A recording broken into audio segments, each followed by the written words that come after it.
Bueno, hola a todos, bienvenidos de nuevo a mi canal en Conocimientos sin Fronteras.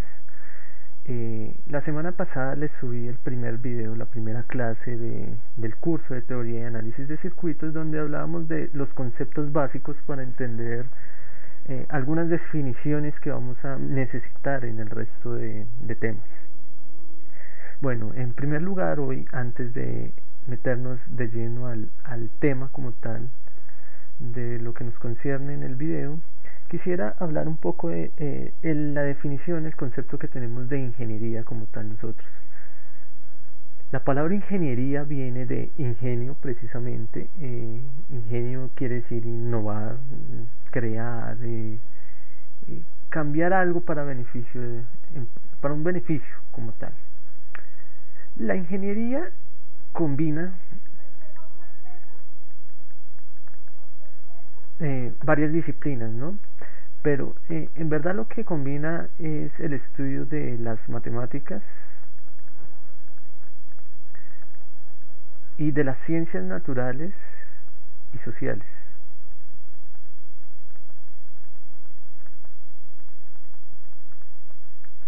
Esto implica que en conjunto nosotros tenemos una mezcla, ¿cierto? Una combinación de unas áreas específicas que podrían llamarse como en ciencias exactas, en esto como matemáticas, ciencias naturales y sociales.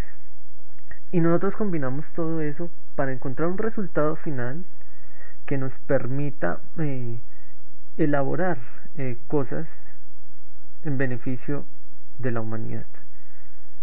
Lo que se hace es tomar todas esas definiciones que tenemos en estos campos, en estas áreas, y es aplicarlo a las fuerzas de la naturaleza, a todas esas variables físicas que nosotros pues interpretamos matemáticamente y de manera que nosotros podamos entender, que nosotros podamos representar. Entonces, la ingeniería como tal es una combinación de estas cosas. Los ingenieros entonces, pues para facilitarse la vida, ¿no? Para facilitarse el trabajo que deben tener, pues toman estas cosas, estas definiciones, que no son más que las representaciones de la realidad de las variables físicas, y lo modelan.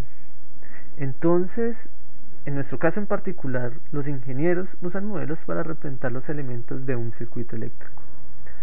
Ahora sí vamos a entrar en materia con lo que concierne en este video y vamos a ver de qué se tratan los modelos, más específicamente de los modelos lineales, que son los que vamos a trabajar en principio, y qué elementos interfieren dentro de este modelamiento. Entonces, en primer lugar, vamos a ver qué son los modelos, ¿no? ¿Qué es un modelo como tal? El modelo es un objeto, un conjunto de objetos, o también puede ser una ecuación que lo que busca es representar, ¿cierto? Representar los elementos o los dispositivos, ¿cierto?, que interfieren en un circuito eléctrico.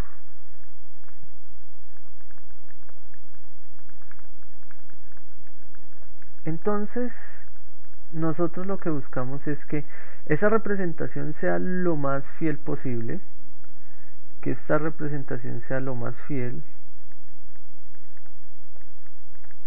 en ese sentido, que se acerque a la realidad. Claro está que estos modelos son aproximaciones en muchas ocasiones. A veces nosotros tomamos algunas cosas como modelos, perdón, se me fue la pantalla. Tomamos modelos como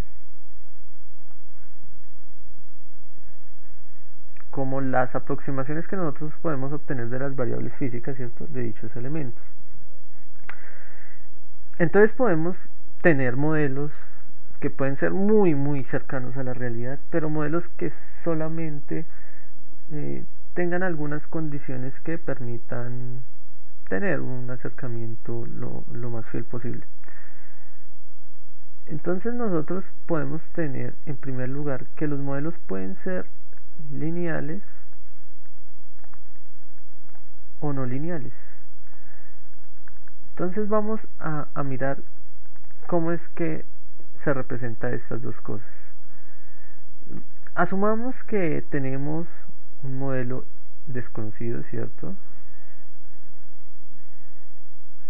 Vamos a poner como el modelo A y tenemos acá otro que tampoco conocemos y vamos a ponerlo como el modelo B. Cada una de estas cajas, modelo A y modelo B, representan elementos de un circuito dado. Pero entonces el modelo A y el modelo B tienen unas ciertas representaciones. Entonces vamos a acá hacer un gráfico, perdón, y aquí vamos a hacer otro gráfico. Listo. Entonces tenemos aquí nuestro eje coordenado, ¿cierto? De dos variables específicas. Como siempre lo hemos denotado, siempre lo hemos conocido, x, y. En este caso vamos a asumir que son x y y. Y simplemente vamos a hacer una pequeña representación. Supongamos que esto es esta línea, que este sí hace esta cosa. ¿Qué es lo que tenemos? Esto tiene una pendiente, ¿cierto? Entonces esto representa una función lineal, ¿cierto? Y igual a mx más b. Pero por otra parte esto sí representa algo así como que y es igual a una función exponencial, a un f de x, que podría ser una exponencial, pero no lo sabemos, pero por la forma podríamos decir que sí podría ser exponencial. Esto es una función no lineal.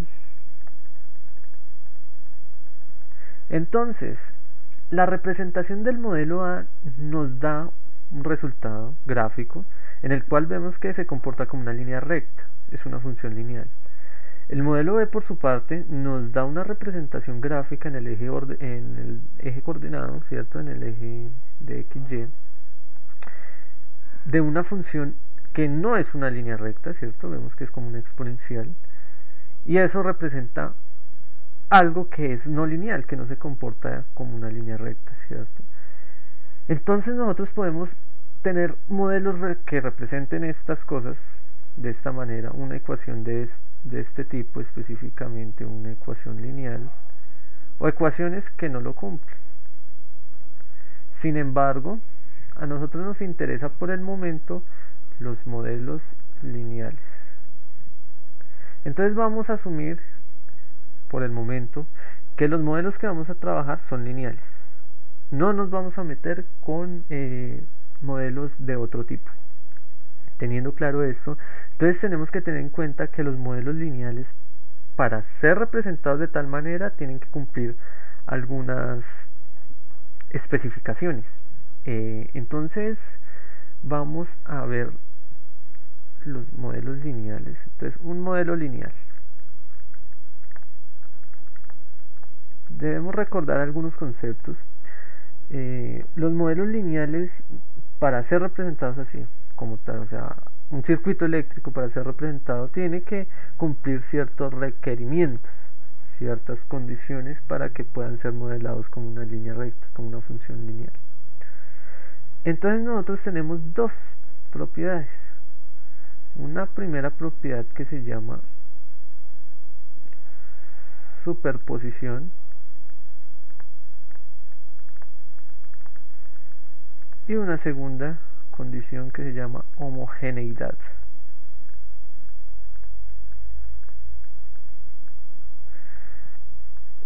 Tenemos estas dos condiciones y vamos a ver lo siguiente.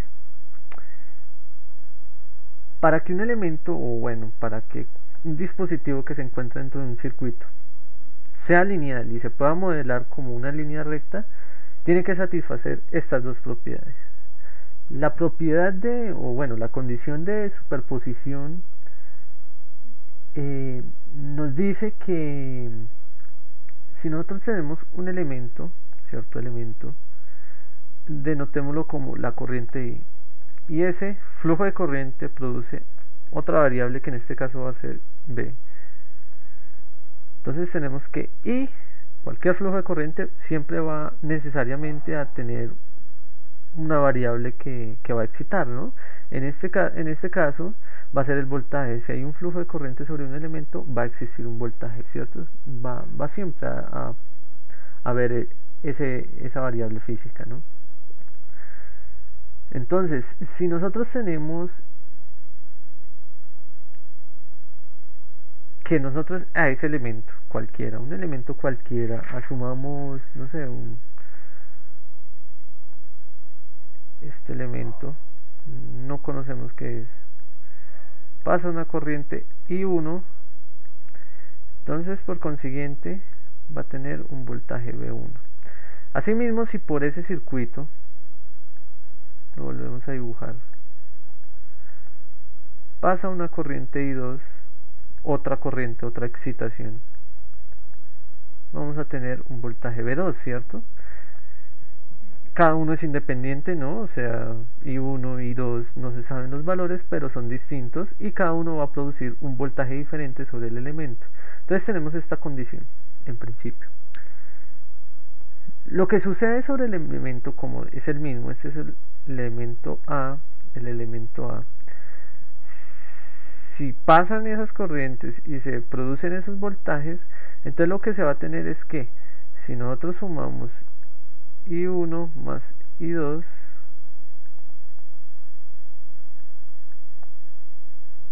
se debería producir una suma de voltajes, ¿cierto? Eso quiere decir que la corriente total sobre el circuito,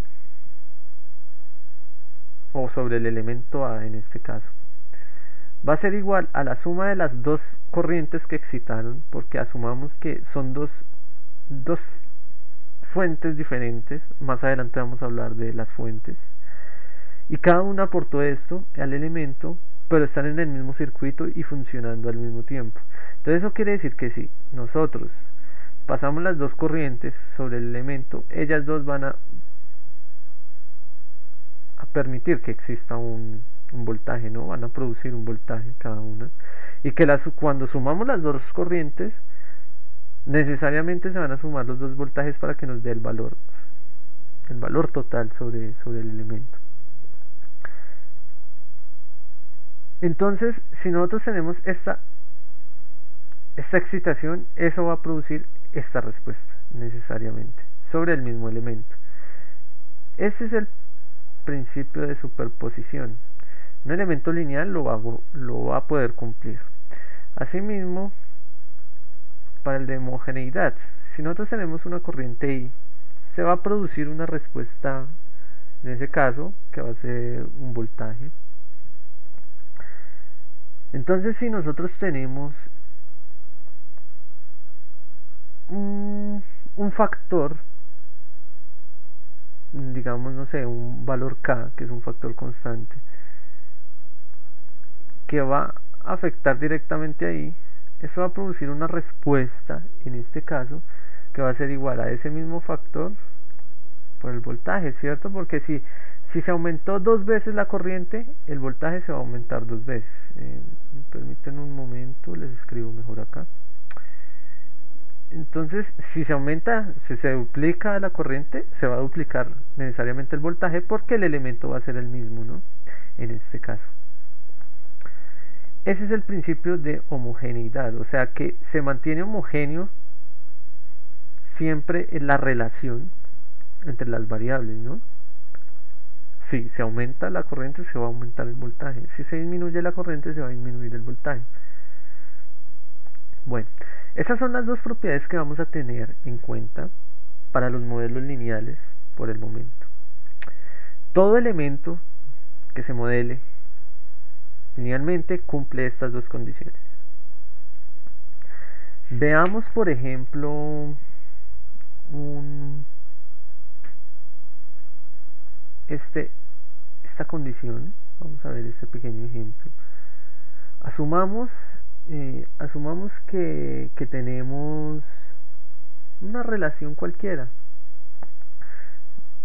Esta relación que más adelante vamos a ver. Voy a poner acá ejemplo.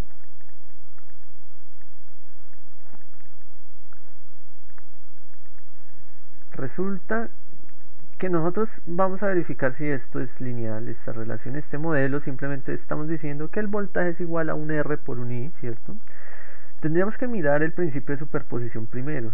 Si nosotros excitamos con distintas corrientes, entonces digamos, primero vamos a excitar con una corriente I1, esto nos debería producir un V1. Pero asimismo, si excitamos con una corriente I2, nos va a generar un voltaje V2, ¿cierto?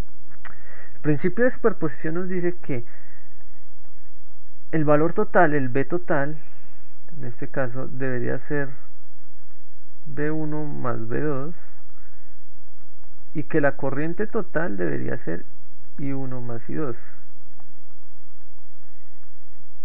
O sea que en ese caso nosotros tendríamos que V igual a RI, puedo escribir otra vez, tendría que ser igual a V1 más V2, que es la sumatoria de los voltajes, igual a R por la corriente, que sería la suma de ambas, ¿cierto? Tenemos que decir que este R siempre va a ser un factor que se va a multiplicar, ¿no? Entonces si hay dos corrientes, pues van a ser la suma de ambas. Ahora vamos a ver si esto de acá, si esto efectivamente se cumple con el principio de superposición. Entonces vamos a tomar de acá y vamos a decir V1 más V2 es igual a R por I1 más R por I2. Pero esto de la derecha es igual a sacar factor común por I1 más I2, ¿cierto? R es el factor común. Y vemos efectivamente que esto de acá y esto de acá son iguales. Pero nos falta todavía ver la segunda condición. Bueno, ahora vamos a ver que se cumpla el principio de homogeneidad, porque pues hemos cumplido solo la primera condición.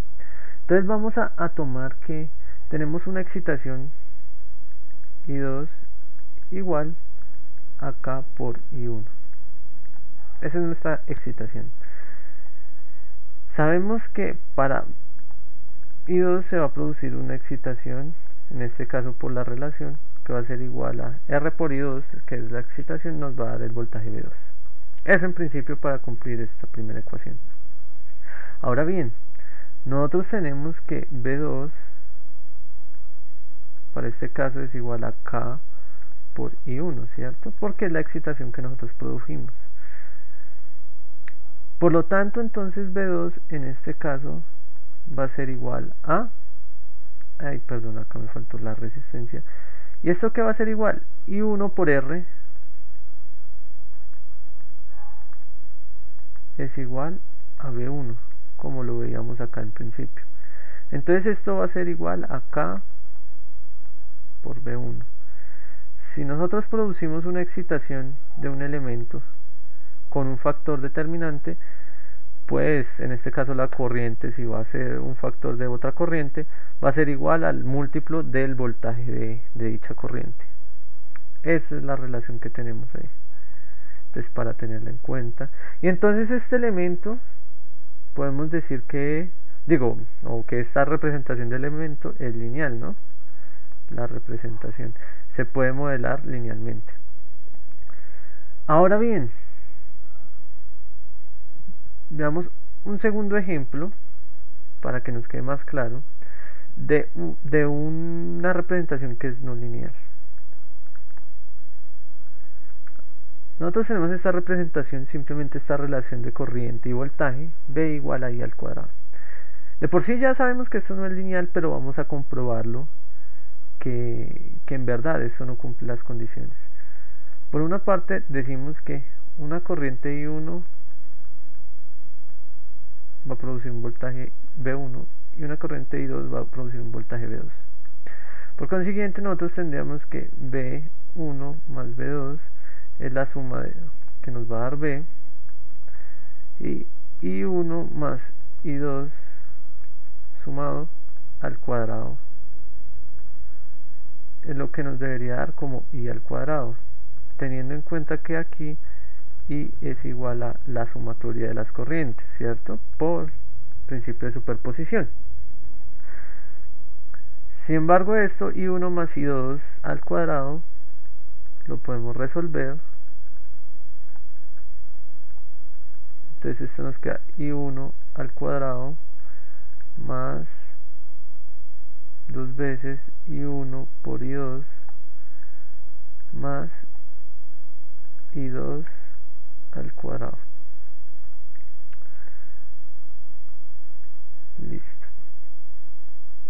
Ahora bien, esa es la primera relación. Entonces nosotros tenemos que, en este caso, la sumatoria de estas corrientes, o sea, este valor I1 al cuadrado más 2 veces I1 por I2 más I2 al cuadrado debería ser igual a la sumatoria de los voltajes, porque se está haciendo el principio de superposición, ¿no? Pero veámoslo en este sentido, aquí en esta parte. Si nosotros le aplicamos a I1 al cuadrado, va a producir una de esta, aplicando esta ecuación directamente.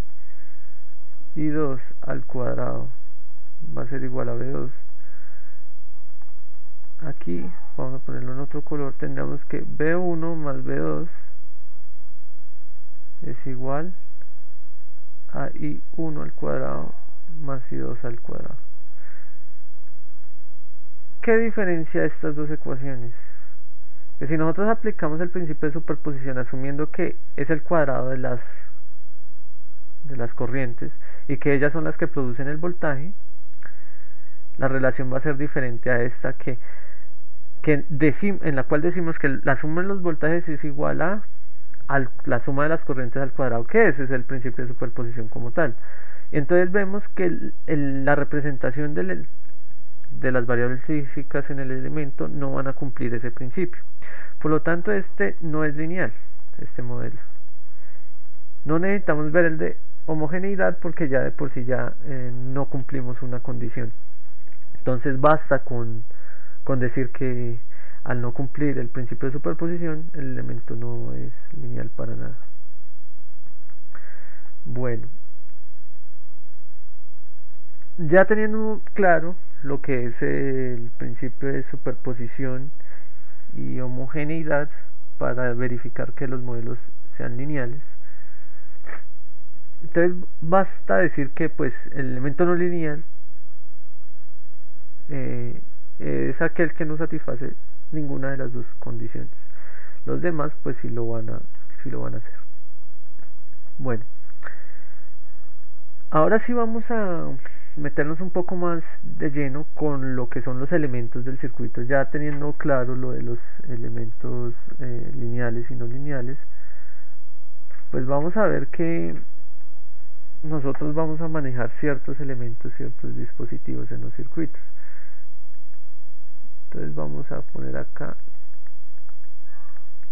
elementos de un circuito eléctrico.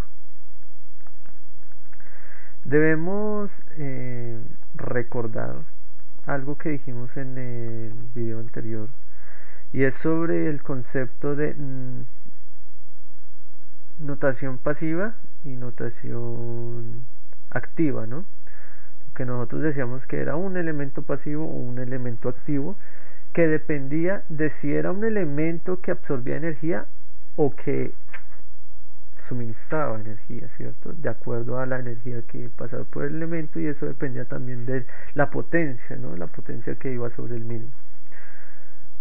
Recordemos entonces que si nosotros tenemos este elemento y la corriente iba en este sentido de más a menos en voltaje, esto era un elemento que absorbe energía, ¿cierto? O sea, es un elemento pasivo. Pero si nosotros tenemos el caso contrario, voltaje, por la corriente va en sentido opuesto, tenemos es un elemento activo o que suministra energía.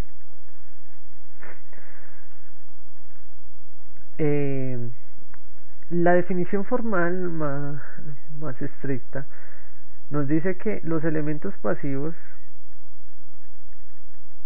van a tener un consumo de energía, un consumo de energía que va a ser siempre positiva o cero, pero no va a ser nunca negativa. ¿En cuál lapso de tiempo? Desde menos infinito hasta t,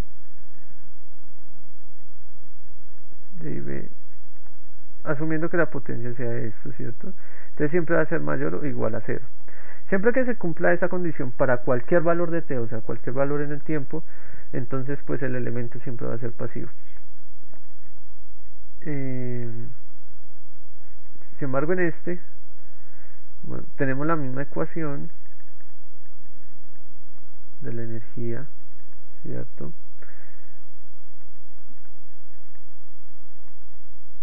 En este caso lo que se tiene es que la energía que suministra el elemento va a ser siempre positiva o igual a cero, pero en algún valor de t, o sea, no para todos los valores de t, sino en algún valor de t. Este es para todos los valores en t, y este es para al menos un valor. Se debe cumplir esa condición de que sea, para que sea siempre positiva o cero a lo mínimo el valor de la energía que se suministra. Entonces, si nosotros vemos notaciones de este tipo, si la corriente va en este sentido, si la corriente va en este sentido, pues nosotros vamos a ver notación pasiva o la notación que no es pasiva, la notación pues activa, digámoslo en ese sentido. Bueno, entonces pues vamos a ver primero un elemento muy conocido. Yo sé que la mayoría ya lo conoce, y es el resistor o resistencia, ¿no? Vamos a llamarlo resistor en este caso y de aquí en adelante. El resistor tiene, bueno, la resistencia es un material que permite que se tenga una oposición al paso, al flujo de corriente de las cargas. Entonces, como su nombre lo dice, resiste a que las cargas pasen por allí, por el elemento. Esa propiedad de los resistores es lo que se denomina resistividad, y eso se denota por la letra ρ, y es esa propiedad intrínseca de los elementos que se han fabricado con este fin, y con los cuales pues uno simplemente lo que va a esperar es que el flujo de cargas sea menor que en otras partes del circuito o en otras partes que no tienen el mismo valor de resistencia, ¿cierto? Estos elementos están hechos de muchos materiales. Bueno, aquí no es tema para discutir de qué están elaborados, pero yo creo que voy a adjuntarles aquí o en la página del Facebook, yo creo, alguno de los dos medios, un documento donde de pronto se explique qué composiciones tienen las resistencias, por qué se usa tal, por qué ya no se usa cuál, unas, ¿Y en qué influye esos elementos para la condición, para la resistividad del elemento? Pero esta propiedad como tal, o bueno, esta relación que se tiene de los elementos de la resistencia, fue descubierta la relación como tal de resistencia y flujo de cargas, flujo de corrientes, fue como tal dicha y forjada por un señor llamado George Simon Ohm, quien pues determinó la ley de Ohm que al día de hoy pues tenemos. Eso fue como ya en el año 1827. Y en honor a él pues se le puso ley de Ohm y se le puso al valor de la resistencia como Ohm, que es un omega mayúscula, ¿cierto? Que es el que nosotros denotamos así, que es el valor de la resistencia, los ohmios. Pero el que dijo el señor George Simon Ohm, él dijo, en primer lugar, que si tenemos un elemento, en este caso era un alambre de cobre, ¿cierto? Un alambre cualquiera, de cobre en este caso, el cual tiene una longitud L y tiene una área transversal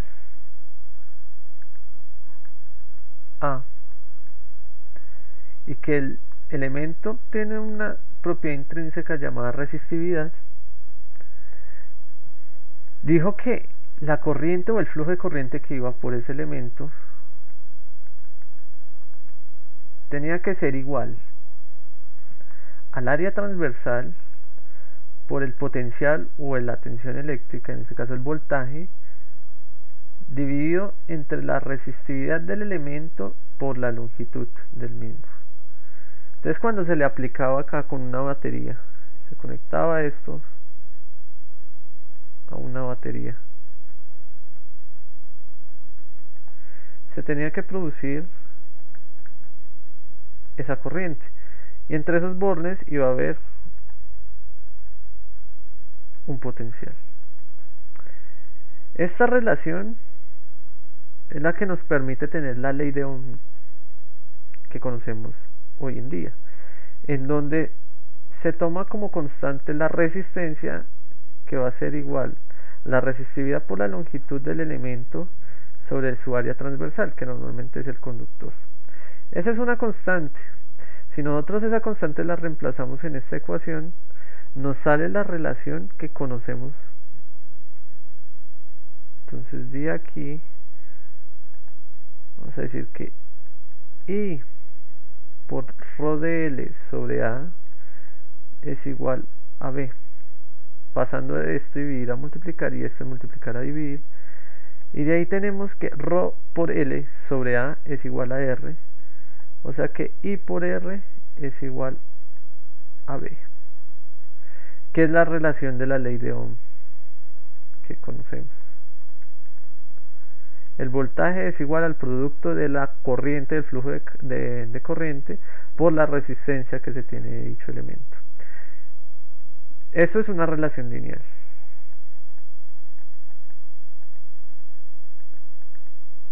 Por lo tanto, nosotros podemos graficar en un cierto intervalo, valga aclarar esta parte, ¿no? Porque los modelos se cumplen siempre en un determinado intervalo. No siempre va a servir para todo un rango de valores. Entonces pues tenemos que tener en cuenta que esto solamente va a ser cierto en un cierto rango. Muy bien. Entonces tenemos nuestro eje ordenado. ¿Y qué vamos a hacer? Vamos a graficar I versus B. I versus B, en este caso.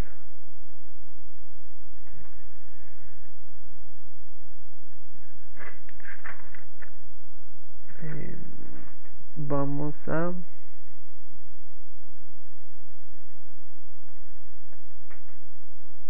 pero no,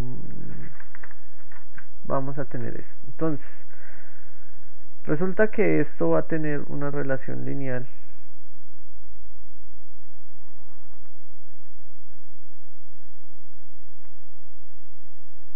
y va a tener una pendiente b igual a I por R. En este caso la pendiente es igual a R. Normalmente pues nosotros no graficamos I versus B, sino B versus I al contrario, y la relación de la pendiente va a ser al contrario. En ese caso pues nosotros podríamos asumir acá, hice mal la línea. O sea, la manera convencional de graficar de verdad estas relaciones es B versus I, con lo cual esta pendiente va a ser igual a 1 sobre R. De aquí tenemos que que I es igual a B sobre R, y hacemos corresponder la ecuación lineal que es Y igual a mx más B, donde x es la variable independiente que es B y la variable dependiente es Y. Y acá lo mismo, en esta relación pues decimos que la variable independiente es I, ¿cierto? En este caso, y que la variable dependiente es B. Entonces mx sería m el valor de R, pero normalmente esta es la forma que conocemos, que la pendiente es 1 sobre R. Por lo tanto el resistor es un elemento lineal que se puede modelar linealmente con esta ecuación, con esta ley de Ohm. Una relación muy importante dentro de nuestros análisis que vamos a hacer posteriormente. Asimismo debemos ver cómo es el modelo gráfico de una resistencia. Un resistor nosotros lo denotamos con este símbolo, y esto va a tener R ohms, un valor R. La resistencia siempre se va a modelar así. Nosotros conectamos un circuito a una resistencia, a un resistor, y esta va a ser la notación. Pero entonces, si nosotros tomamos esta resistencia y decimos que tenemos aquí un valor de corriente I sub 1 y un valor de corriente I sub 2, y esto vale R, nosotros podemos hacer muchas cosas con esto. Poner la notación pasiva en este sentido, donde tenemos el voltaje, y podemos decir muchas cosas de este dibujo. En primer lugar,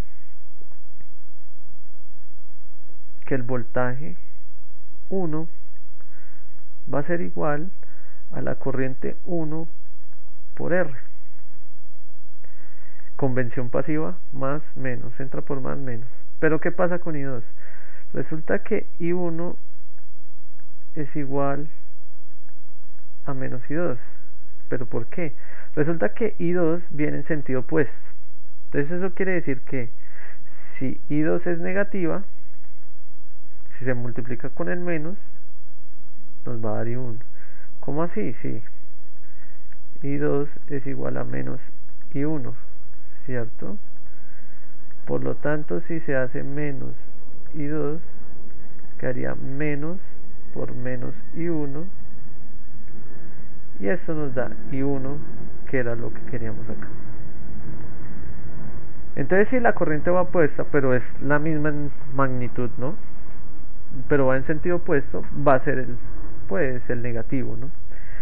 Entonces, por lo tanto, en este caso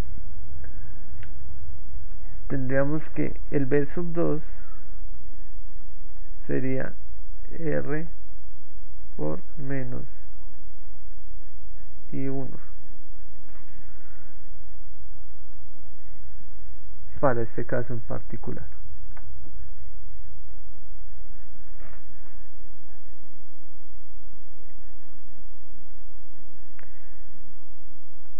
Eso quiere decir que si nosotros mm, medimos el voltaje desde el menos hasta el más, pues nos va a dar un voltaje negativo, ¿no? Y es como que B2 es igual a menos B1, ¿no? Porque si nos damos cuenta, menos B1 sería menos por R por I1.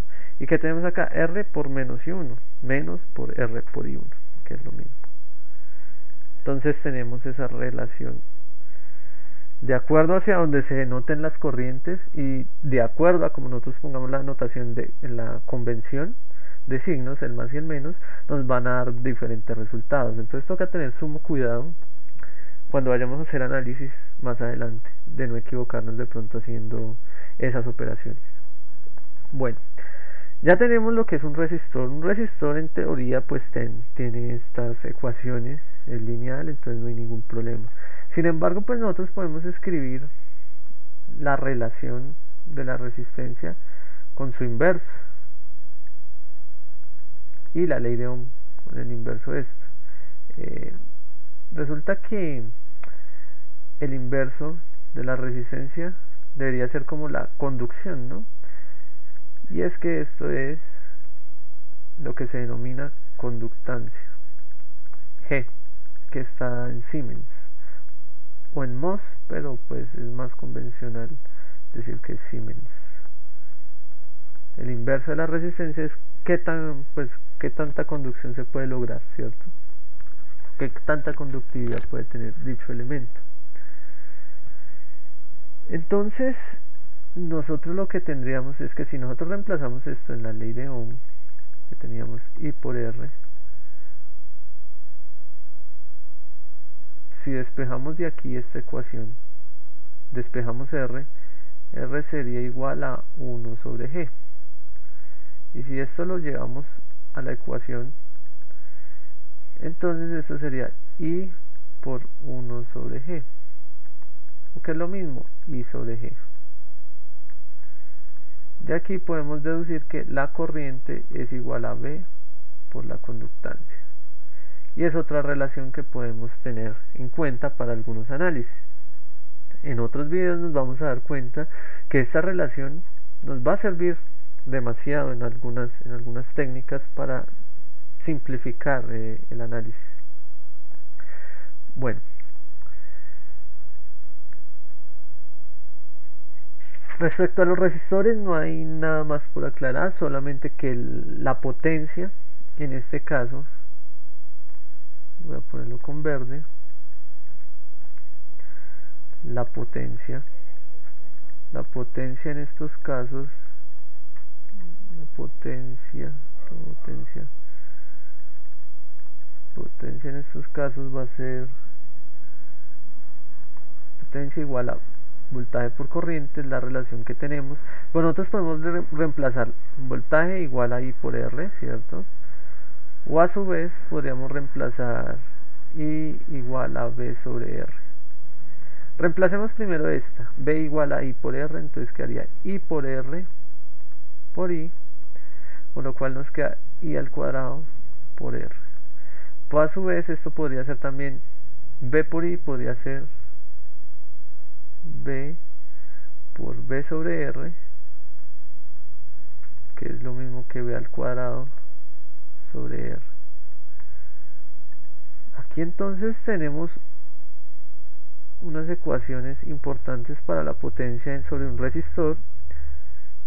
Como ya podemos involucrar la resistencia, entonces pues podríamos hablar de la potencia sobre un resistor en términos de su resistencia y la corriente, o de su resistencia y el voltaje, pero en ambos casos vemos que son ecuaciones no lineales. Esto quiere decir que la potencia depende de manera cuadrática, de manera exponencial de o el flujo de corriente o de la tensión, del voltaje que haya en los bornes del dispositivo.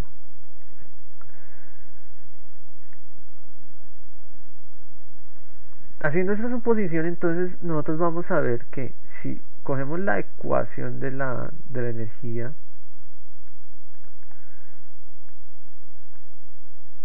que es igual a la integral de la potencia en el tiempo, nos vamos a dar cuenta que Si reemplazamos aquí cualquier valor, puede ser, pero en este caso queda más conveniente la corriente. Vamos a darnos cuenta de que este factor cuadrático siempre va a ser positivo. O sea, no importa el valor de la corriente, negativa o positiva, siempre es positivo. La integral siempre va a ser positiva, o sea que la energía siempre va a ser positiva, y como es siempre positiva y el resistor es un elemento pasivo, entonces se cumple que pues la condición que se tenía, que absorbiera energía, que eso era la condición que necesitábamos, ¿no? Que si era mayor o igual a cero siempre, y se cumple. Entonces siempre va a absorber energía en este caso, y va a disipar potencia en forma de calor. Bueno, ahora vamos a pasar por otro elemento o otros elementos que son necesarios para los posteriores análisis. Y resulta que es que en los circuitos eléctricos, además de resistores, necesitamos algo que nos suministre la corriente, que nos excite los elementos. Esos elementos son los que se llaman fuentes. ¿Y qué es una fuente? Una fuente es un generador de voltaje o de corriente que es capaz de suministrar energía al circuito al cual está conectado. Esto quiere decir que estos elementos son elementos activos, porque si recordamos, un elemento que es capaz de suministrar corriente tiene la corriente en este sentido, pero la convención de este tipo. Entonces cualquier elemento que cumpla esta condición va a ser un elemento activo y suministra energía. Y eso es lo que nosotros requerimos de las fuentes. Si son capaces de suministrar, entonces podemos tener circulación de corriente de cargas en el circuito.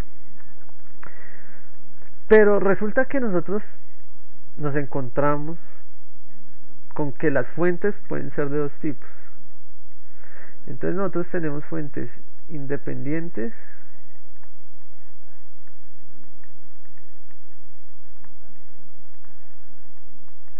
y fuentes dependientes.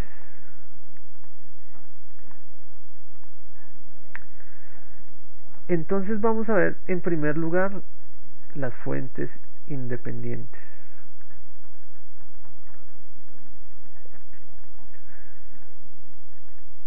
Como su nombre lo indica, pues son aquellos generadores de voltaje o corriente que no dependen de otros elementos u otras variables que se involucren en el circuito. Entonces ellas funcionan de manera autónoma, ellas no necesitan de nada más para funcionar, y siempre nos van a dar un valor constante, sin importar, por ejemplo, si es una fuente de voltaje, el voltaje va a ser siempre constante sin importar cuál es la corriente que circule sobre el elemento. Y si es una fuente de corriente, pues va a tener una corriente constante sin importar el valor del voltaje que cae sobre dicha fuente, sobre dicho elemento. Nosotros representamos de manera gráfica las fuentes independientes con un círculo. Voy a dibujar otra. Y dependiendo si es fuente de voltaje o corriente, pues vamos a ponerle una notación. Si es una fuente de voltaje, vamos a ponerle el más y el menos de la polaridad de la fuente hacia donde suministra. En este caso, pues el suministro de la fuente de voltaje va a ser en este sentido la corriente. Y una fuente de corriente va a ser denotada con una flechita que nos va a indicar el sentido de la corriente. En ese caso acá el voltaje va a ser en este sentido estricto, la convención que nosotros conocemos, ¿no?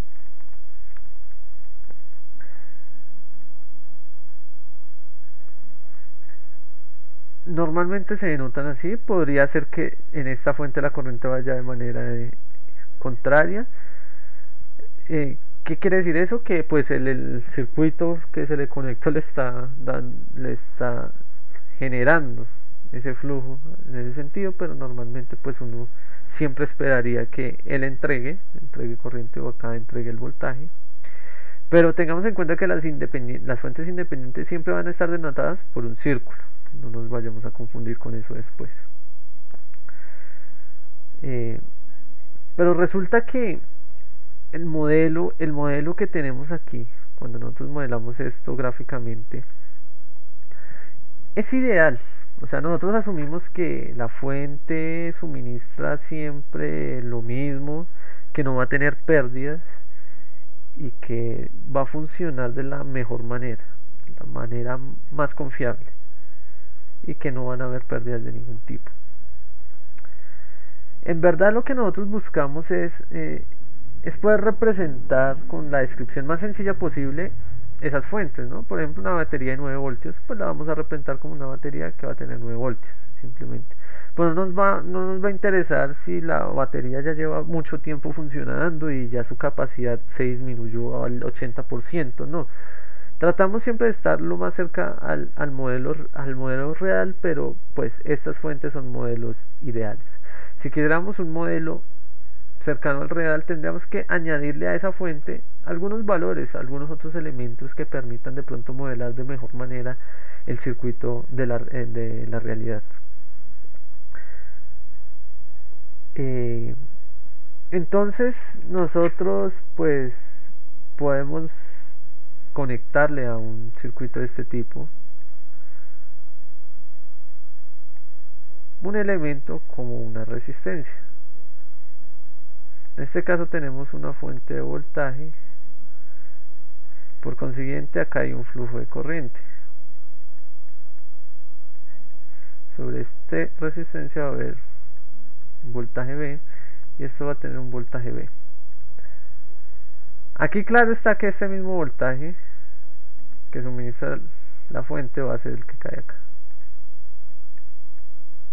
Entonces ella lo que nos va a permitir es tener un flujo de corriente y nos va a pues, suministrar la energía necesaria para que el circuito funcione como se desea. Otra cosa que debemos tener en cuenta es que podríamos modelar esas fuentes ideales, o sea, para decir que son totalmente ideales y que se comportan de una manera tal que no tienen pérdidas. Esta fuente de voltaje la podemos modelar como sigue.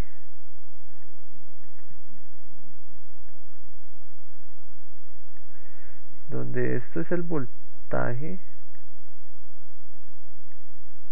en el tiempo, en este caso más menos, y la corriente que pasa por allí es igual a 0 amperios. Asimismo,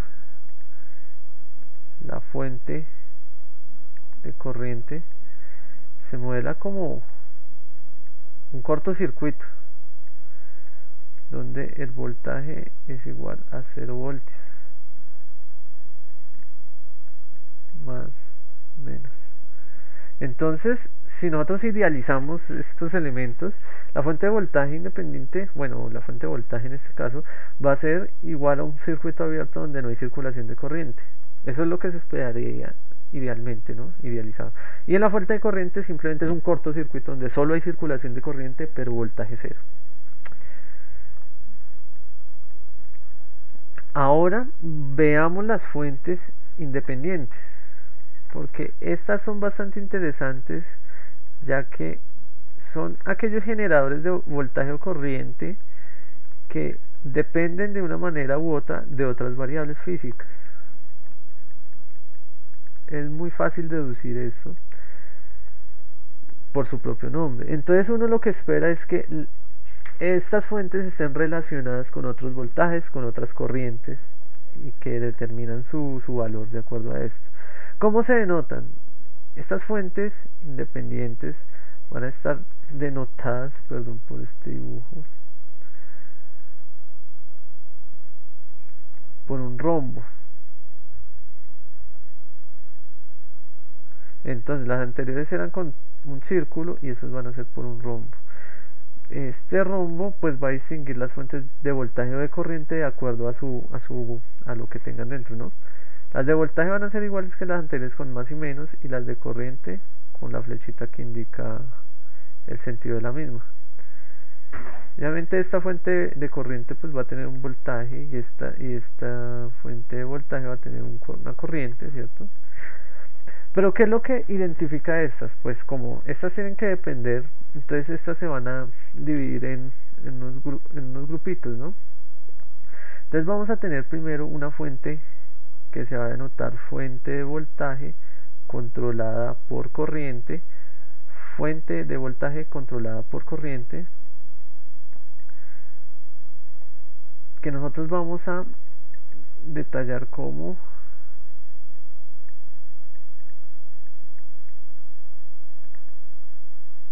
cierto, como esto, pero que va a tener un voltaje igual a una variable, cierto. Vamos a denotarla por A, por una corriente. Voy a escribirlo mejor, no me quedó bien escrito.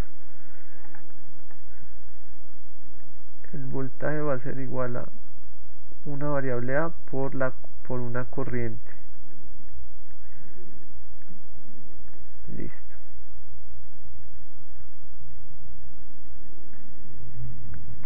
Bueno, esos valores entonces pues van a tener unidades, ¿no?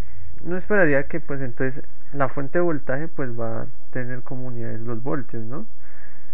Si esto va a ser voltios, entonces lo de acá A por I debería tener voltios. Pero como I tiene amperios, ¿cierto? Y necesitamos que esto sea voltios, el valor de A va a ser voltios sobre amperios, de tal modo que los amperios se nos van a ir.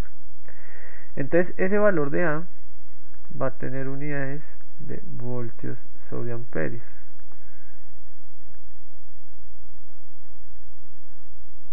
Y la corriente pues va a ser cualquier corriente en el circuito. Ahora veamos la siguiente fuente, que va a ser fuente de voltaje controlada por voltaje. Igualmente, creo que me voy a ayudar un poco. Voy a copiar el dibujito.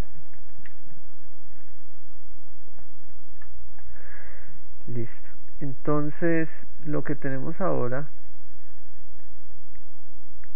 que acá no se ve el más y el menos, es que el voltaje va a ser igual a V por B. Igualmente, como acá el voltaje tiene que ser voltios, y aquí tenemos que, en este caso, que B por B tiene que ser voltios, y sabemos que V es en voltios. Entonces esto de aquí, ¿cómo debería ser? Deberían ser voltios sobre voltios, de tal modo que se nos vayan unos voltios.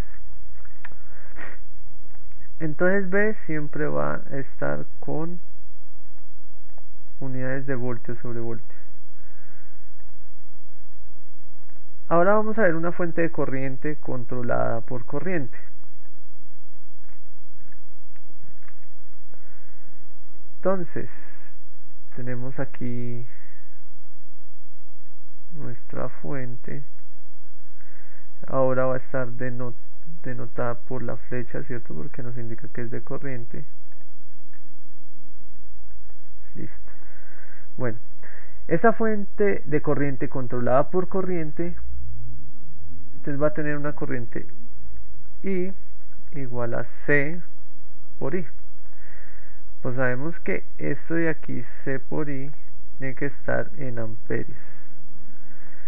La única manera para que esto sea posible es que el valor de C, ya que la corriente es amperios, el valor de C tiene que ser amperios sobre amperios, de tal modo que se nos vayan los amperios.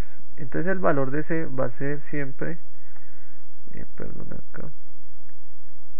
va a tener unidades de amperios sobre amperio.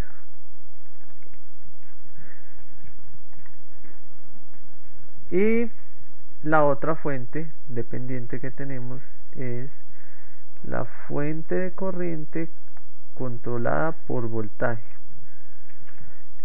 Entonces aquí en este caso tenemos que la fuente de corriente va a tener una corriente que va a ser igual a D por I, donde D por I va a estar en unidades de amperios, ¿cierto? Perdón, D por B en este caso. Estaba equivocando, porque es controlada por voltaje. D por B va a estar en amperios. Pero sabemos que en estas unidades esto tiene voltios. Entonces la única manera para que esto se cumpla sería que esto fuera amperios sobre voltios, de tal modo que los amperios se nos vayan, y entonces D siempre va a estar en unidades de amperios sobre voltios. Bueno, en verdad estas correspondencias son bastante sencillas. Esto siempre se va a cumplir. Los valores de A, B, C, D siempre van a tener esas unidades. Lo único que tenemos que tener en cuenta es los valores de la variable que está afectando, ya sea corriente o voltaje, porque van a ser variables que van a estar en otras partes del circuito. A manera de ejemplo, pues el circuito más cercano para verlo de fuentes dependientes es el modelo del transistor BJT, el modelo pi, que nosotros tenemos aquí un valor de resistencia y aquí ponemos una fuente dependiente. Tenemos otra resistencia, tenemos colector, emisor y base, y pues tenemos esta fuente dependiente que va hacia abajo, que esto va a ser Rpi, y esto va a tener un voltaje Vpi. Esto va a ser la resistencia de salida, y esta fuente de voltaje es igual a la transconductancia del transistor por Vpi, y esto es una fuente controlada por fuente de corriente controlada por voltaje, donde el valor de G sub m que unidades debería tener. Fuente de corriente controlada por voltaje debería tener amperios sobre voltio, y pues la transconductancia en este caso debe ser amperios sobre voltio, porque es la resistencia de manera inversa, y la resistencia es voltio sobre amperio. Entonces si lo invertimos queda amperios sobre voltio, y vemos cómo se comportaría un circuito o el modelamiento de un circuito con una fuente dependiente, en este caso de corriente. Es un caso particular, cabe la pena aquí nombrarlo para que tengamos como una idea más cercana a esos modelos que realizamos con fuentes. Bueno, y estas fuentes pues uno esperaría entonces también que suministraran potencia, ¿cierto? Entonces pues como las fuentes independientes, pues estas también van a dar una energía determinada, pero también ellas pueden ser eventualmente consumidoras de la energía, por lo que dependen de otros elementos, pero pues eso se verá más adelante. Bueno, por último, ya para terminar ya este segundo video, solamente vamos a nombrar dos elementos más que pueden aparecer en los circuitos. Por un lado son los transductores, que los transductores sencillamente son aquellos dispositivos o elementos que transforman las variables físicas en variables eléctricas, para nuestro caso en particular. Un transductor muy conocido y que es muy utilizado y que lo vemos en varios dispositivos electrónicos es el potenciómetro. El potenciómetro es una resistencia variable que podemos denotar, por ejemplo, si tenemos un dibujito, tenemos toda la resistencia y nosotros aquí, perdón, nosotros aquí tenemos un variador. Este variador va a ir subiendo o bajando de acuerdo a la posición que queramos y nos va a determinar el valor de la resistencia. Entonces, por ejemplo, esto tiene un valor R cualquiera. Nosotros lo que vamos a hacer es cambiar de 0 a 1 el valor de la resistencia en cada parte. Entonces, por ejemplo, acá vamos a tener 1 menos un factor A que va a ir de un punto a un punto, y el de abajo va a ser A por R. Ese valor de A va a ser de 0 hasta 1, ¿cierto? Entonces en algún momento esto va a valer todo R arriba y abajo nada cuando A es 0.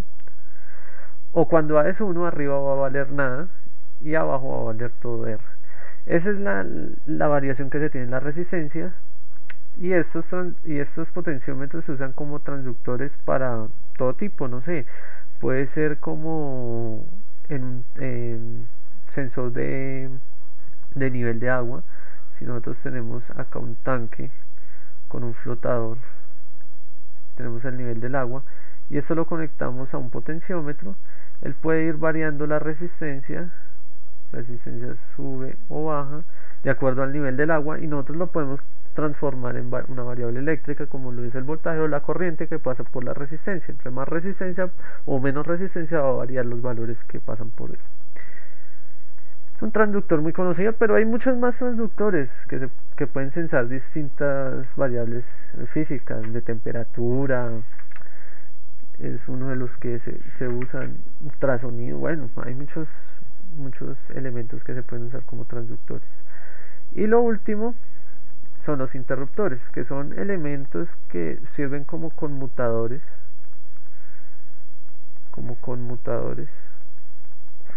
porque van a estar en un estado abierto o cerrado. Entonces los switches o interruptores pues sencillamente se notan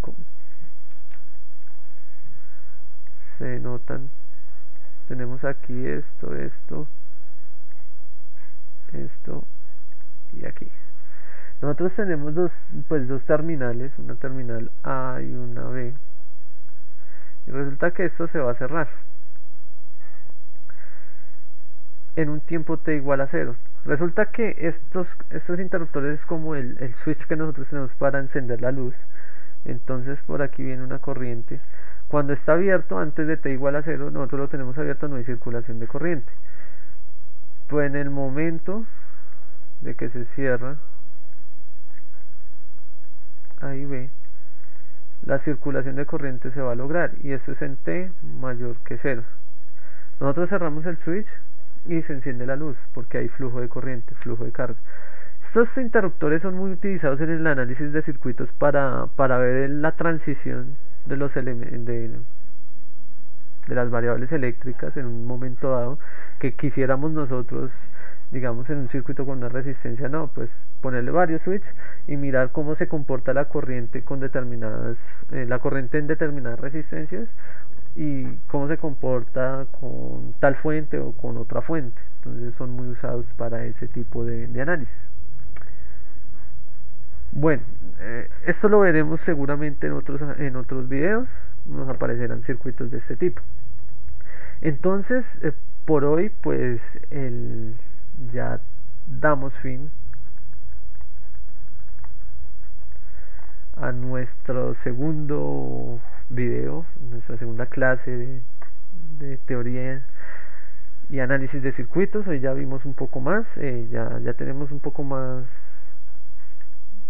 visión para los siguientes temas. Les recomiendo que pues revisen el DORF abajo en la caja. De nuevo pues voy a dejar las referencias en lo posible. También van a estar los enlaces para mis redes sociales si me quieren contactar. También por mi canal pueden suscribirse. Asimismo pues trataré, pues es que ahorita no he podido, trataré de subir unos videos intermedios entre las clases con ejercicios resueltos de cada temática. Pues ahorita no creo que los vaya a hacer, pero más adelante yo sí creo. Y también voy a tratar de dejarles todo el material que tengo acá en los videos, o sea, los apuntes que hago durante el video, para que ustedes los tengan en formato PDF. Entonces no, pues gracias a todos por ver este video y pues los espero en la próxima entrega, en una semana larguita, espero. Y no, pues invitados a mi canal y a mi página de Facebook para que estén muy pues, o sea, muy pendientes y estén en contacto conmigo. Y pues no, y pues que le muestren a otros el canal y pues, ¿por qué no? Pues que se puedan eh, meter aquí para que sigan aprendiendo de estos temas. Cualquier sugerencia, cualquier inquietud, pues me la pueden hacer saber. Muchas gracias a todos y nos veremos en una próxima ocasión. Bye.